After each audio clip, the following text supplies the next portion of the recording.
ঝর্ণার কিচেন। আজকে একটা রেসিপি করে দেখাবো। আজকে করব স্ট্রবেরি ফালুদা। কিভাবে বানাই দেখতে থাকো, শুরু থেকে শেষ পর্যন্ত ভিডিওটা দেখতে থাকো। ঠান্ডা ঠান্ডা ফালুদা বানাবো। এখানে নিয়েছি ফালুদা প্যাকেট, দুধ নিয়েছি, দুধটা কেটে নেবো।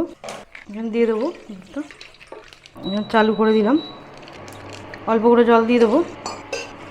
এখানে ফালুদাটা কেটে নেবো, আমি হাফ করবো, ঢেলে নেবো।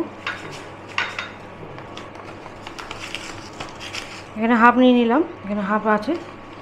ফালুদাটা দিয়ে দেবো, ভালো করে মিক্স করে নেবো, ভালো করে দুধের সাথে মিশিয়ে নেবো। এইভাবে নাড়তে হবে, না তলায় বসে যাবে। আর এখানে আমি স্ট্রবেরি নিয়েছি, প্যাকেটের স্ট্রবেরি নিয়েছি। এটা ডিপ ফ্রিজে ছিল, দিয়ে দেবো। বরফ হয়ে গেছে,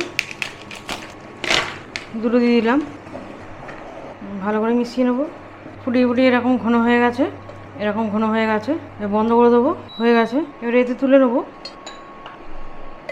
আর এটা ঠান্ডা ঠান্ডা খেতে খুবই ভালো লাগে। আর এই গরম চলে এসছে এখন, এইভাবে বাইনে রেখে দিলে ফ্রিজে ঠান্ডা ঠান্ডা খেতে ভালো লাগে। অবশ্যই ট্রাই করবে।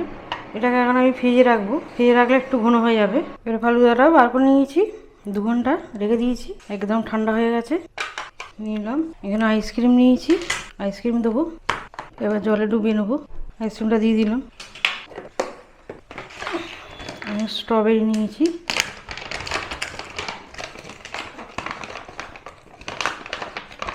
স্ট্রবেরিটাকে কেটে নেবো।